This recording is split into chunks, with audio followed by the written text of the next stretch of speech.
I don't know why I agreed to work the night shift that summer.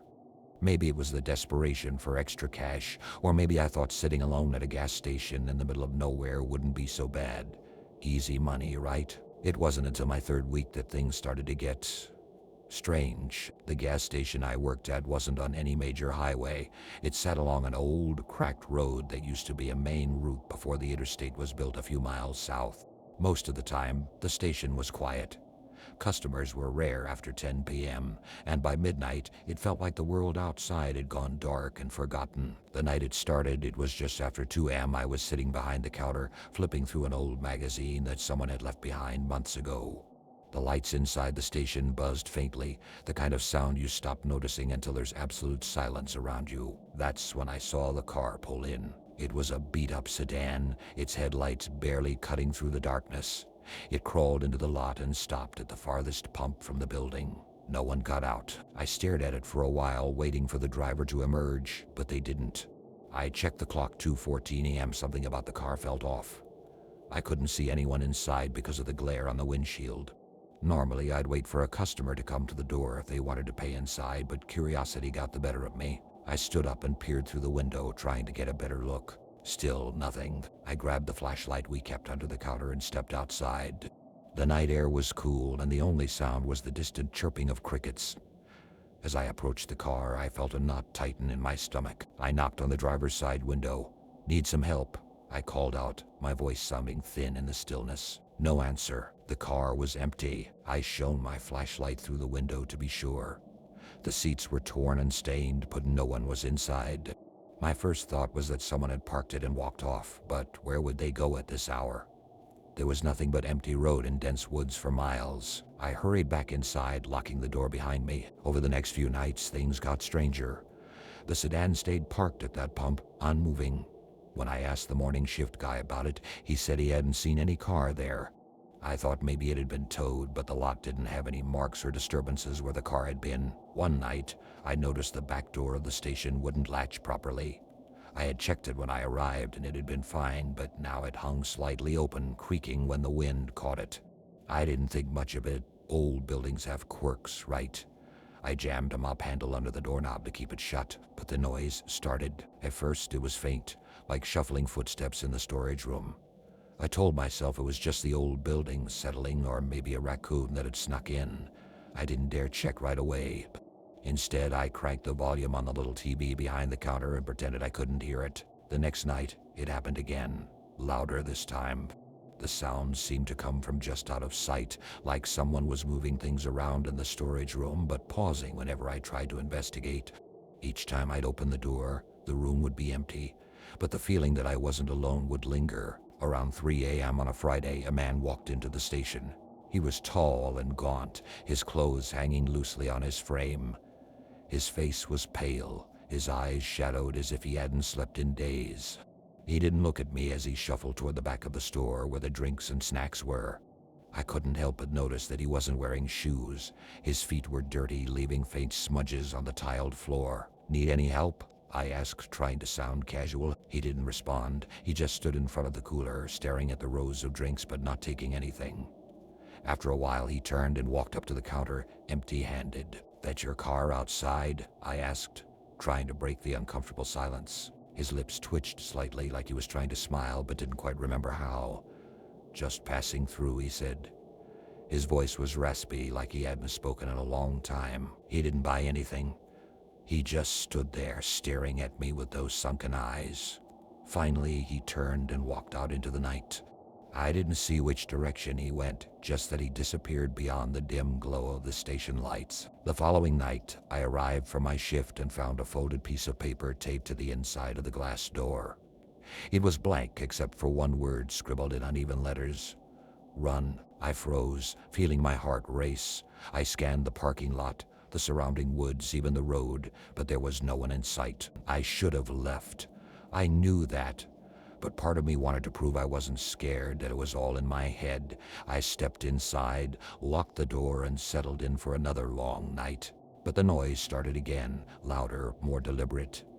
It wasn't just shuffling this time, it was a heavy thud, like something was being dragged across the floor in the storage room. I grabbed the flashlight and a wrench we kept under the counter for emergencies. The storage room was empty as usual, but this time I noticed something I hadn't before. Faint smudges on the floor, leading toward the back door. They looked like bare footprints. The mop handle I had wedged under the door was gone. The final night I worked there, I didn't see the car, the man, or the note, but something had changed. The station felt colder, quieter, like the building itself was holding its breath. Around 4 a.m., the power went out. The station plunged into darkness, save for the dim emergency light near the back exit. I fumbled for my phone, using its flashlight to navigate. I tried calling the manager, but there was no signal. Then, from somewhere in the darkness, I heard the creak of a door opening. I didn't wait to find out what it was. I grabbed my keys and bolted for the front door, not bothering to lock up behind me. As I reached my car, I glanced back toward the station. Someone was standing inside, framed by the faint emergency light, just standing there watching me. I never went back. Quit the next morning without even picking up my last paycheck. Sometimes, when I'm driving late at night, I think about that gas station. I wonder if the new guy hears the same noises, sees the same car, or gets the same notes. And I wonder if he'll be smart enough to run. My name is Josh. I'm 32 years old, and until recently, I managed a small construction company in Oregon. My job involved long hours, lots of driving, and occasionally pulling over at odd times to refuel or grab a quick bite. I never thought twice about it. Gas stations are gas stations, right? Just places where people pass through, invisible to each other, heads down, handling their business. But after what happened that night, I see them differently, especially the quiet ones on lonely stretches of highway. It was late November, a Friday night. I just wrapped up overseeing a job in a small town about 2 hours from home.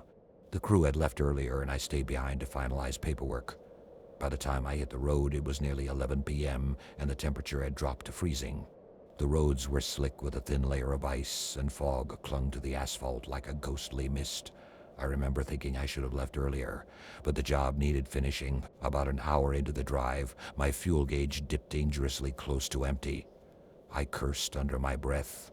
I hadn't seen another car for miles, just the endless stretch of highway cutting through forests on either side. When the dim glow of a gas station appeared ahead, it felt like a lifeline. The station was small, outdated, a single pump under a flickering fluorescent light. The sign above read Jerry's 24-hour gas goods in faded lettering. I pulled up to the pump, killed the engine, and stepped out. The cold air hit me hard, and the silence was unnerving. No wind, no distant sounds, just the hum of the fluorescent bulb above. I swiped my card, but the screen on the pump blinked an error message, "Pay inside." Annoyed, I shoved my hands into my jacket pockets and headed for the building. The store was empty. Not just empty of customers, empty, period.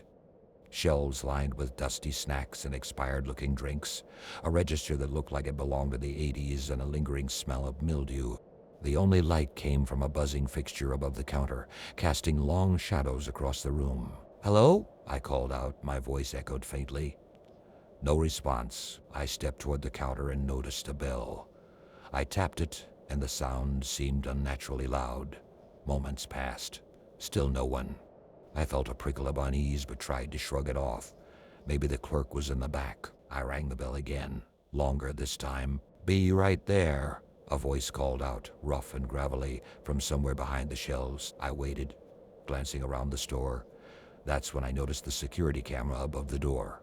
Its red light blinked steadily, but something about it made me uncomfortable, like it wasn't just watching the entrance, but me specifically. The clerk finally emerged.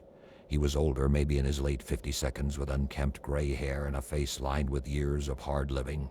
His eyes, though, were what struck me. They didn't seem tired or weary. They were sharp, alert, like he was sizing me up. "Pump ain't working right." "Cash only," he said, his voice flat. I hesitated. "I don't have cash on me. Is there an ATM?" He gestured toward the back corner. The machine was ancient, the kind with the little green monochrome screen. I walked over, feeling his eyes follow me the entire way. As I withdrew the cash, a faint creak caught my attention. I glanced to my right and noticed a door, slightly ajar, leading into the back room. Beyond it, I could see a hallway with what looked like several doors. It was strange for a gas station this small to have so many rooms. Something wrong. The clerk's voice startled me. I turned back to see him watching me from the counter, his expression unreadable. No, just, "Your ATM's older than I am," I joked weakly. He didn't laugh. After paying for the gas, I headed back outside. Relief washed over me as I pumped the fuel, eager to get back on the road. But then, as I replaced the nozzle, I noticed something that made my stomach drop. My car, reflected in the station window, wasn't empty. There was someone in the back seat. I spun around, my heart hammering, but the car was empty, or at least it looked that way. I stood there, frozen, staring at the tinted windows, half expecting to see a face press against the glass. But nothing happened. "Everything all right?" The clerk called from the doorway. I nodded stiffly, trying to play it cool. "Yeah, fine. Just thought I saw something." He gave me a long look before stepping back inside. I climbed into the car, locked the doors, and started the engine. My eyes darted to the rearview mirror, empty. Still, the feeling of being watched wouldn't go away. I pulled out of the station, gripping the wheel tightly, and glanced at the clock on the dashboard. Midnight. That's when I noticed the headlights. At first, I thought it was another car pulling onto the highway behind me, but the lights didn't seem to get closer or farther away. They just hung there at the edge of the fog, maintaining a steady distance. I tried to shake off the paranoia. Maybe it was just someone else driving cautiously on the icy road. But as I drove on, the lights stayed with me. When I slowed down, they slowed down. When I sped up, they matched my pace. After 20 minutes of this, I couldn't take it anymore. I pulled over onto the shoulder, heart racing, and watched the headlights in my rearview mirror. They didn't stop. Instead, they swerved off the road and vanished into the trees, leaving nothing but darkness behind. I sat there for a moment, trying to make sense of it. My instincts screamed at me to keep driving, but a part of me, stupid, curious, reckless, wanted to know who or what was out there. Gripping the flashlight from my glove box, I stepped out of the car. The cold was biting and the silence was absolute. I shone the light toward the trees where the car had disappeared, but there was no sign of it. Then I heard it. A faint rustling followed by a low, almost imperceptible murmur. My breath caught as I realized it wasn't coming from the trees, but from behind me. I spun around, shining the flashlight wildly, but there was nothing there. My car sat empty, its engine idling softly, but that feeling was back. Stronger than ever, the feeling of being watched. I didn't wait to find out who or what was out there. I jumped back into the car and floored it, my tires skidding on the icy road. The next 20 minutes were a blur of white-knuckled driving, my eyes glued to the rearview mirror. When I finally reached the outskirts of the city, I pulled into a well-lit parking lot and sat there trembling. I didn't see any more headlights that night. But even now, whenever I stop at a gas station, I can't help but feel those sharp, watchful eyes following me, and I always check the back seat. My name is Dan, and I work the night shift at a 24-hour gas station in a small town where every day feels like a repeat of the last. The town itself is uneventful, no crime, no thrilling events, just a quiet, almost hypnotic monotony. I've been working at this gas station for 3 years, and every time evening turned into night, I'd feel a slight tension creeping in. I used to think it was just part of the job, that working overnight shifts made you naturally uneasy about the dark. But I was wrong. One evening, I clocked in for my shift at 11 p.m. The weather was nondescript, a light drizzle tapping against the roof, occasionally turning into a whispering sound as the wind brushed against the windows. As usual, I was alone. We rarely had customers past 2 a.m., so I sat at the counter fighting off boredom and trying to keep myself awake. Then I heard a creak. At first I thought it was just the wind again, but the sound came back more deliberate this time. Someone was outside. Someone was outside. I glanced out the window but saw nothing, just the empty parking lot, puddles reflecting the dim glow of the streetlights. Sighing, I went back to scrolling through my phone, trying to distract myself. Minutes later, the sound of the door opening broke the silence, and I looked up. Standing in the doorway was a figure in a long coat with a hood pulled low over their face. I couldn't tell if it was a man or a woman, but something about them sent a chill down my spine. The hum of the register filled the silence as I studied them, trying to remember the last time I'd seen anyone dressed like that. "Do you need something?" I asked, doing my best to sound calm. The figure didn't respond. They stepped inside, stopping a few feet from the counter. I noticed they weren't just standing there, they were listening, as if trying to catch a sound from outside.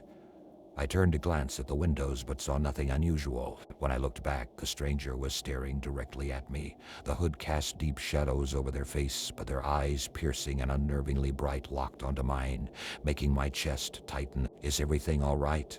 I asked again, this time struggling to hide the unease creeping into my voice. The figure stayed silent, taking another step closer. I felt a cold shiver run down my spine as they moved. Gripping a water bottle near the register, I held it up instinctively as though it could protect me. "Do you need gas?" My voice wavered. Finally, the figure stopped, close enough now that I could see their hand trembling. Slowly, they reached toward the counter, not for money, but for the bottle of water sitting nearby. Before I could process what was happening, they suddenly jerked their head toward the door, as though reacting to something outside.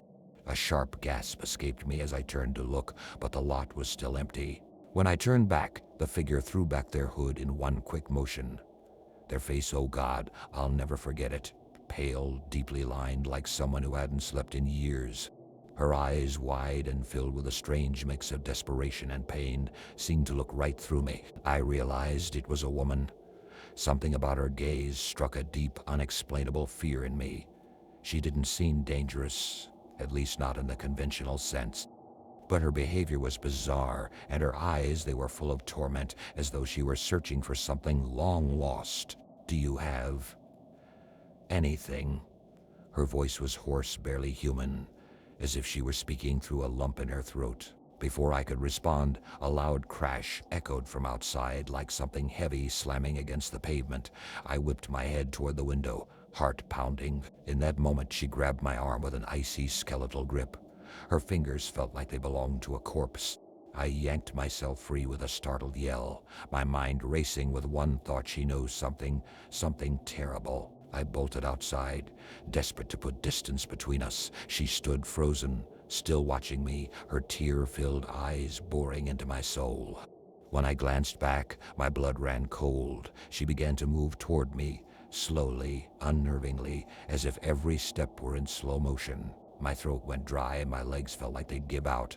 My car was nearby, but I knew there wasn't enough time to reach it. Seconds felt like an eternity as I heard her footsteps quicken behind me. Then the screech of tires and a dull thud broke through the silence.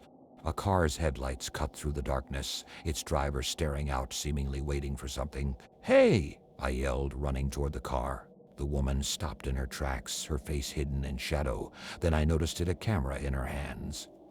She'd been filming everything. I froze as the driver slowly turned their car toward the station. Something was wrong. The woman began laughing, a low, nervous giggle that turned into a rasping cough. Then came another sound, one that made my blood run cold: footsteps approaching from the opposite side of the lot.